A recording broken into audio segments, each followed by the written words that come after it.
Brazil's economy is shrinking. Manufacturers there are the first to be hit by the slowdown. Industrial output is falling. Paulo Cabral has this.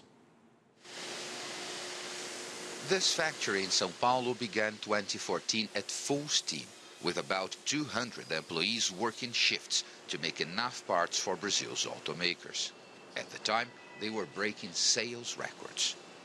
Since then, the market has slowed down and auto parts have piled up. Almost 2 years on, less than half the workers are still here. More will likely be laid off soon. Business was wonderful until 2013. Then in 2014, we began to feel the first signs of a crisis coming, and by the end of the first half, it was already here. Now, 2015 has been chaos.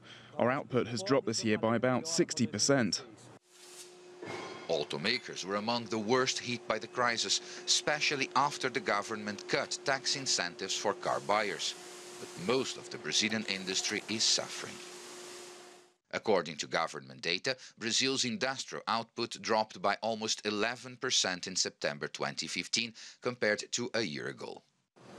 Brazil's industry struggles are not new. Even while the country was growing, for the better part of last decade, manufacturers were suffering with low workforce productivity, serious deficiencies in the country's infrastructure, and fierce competition from imported products.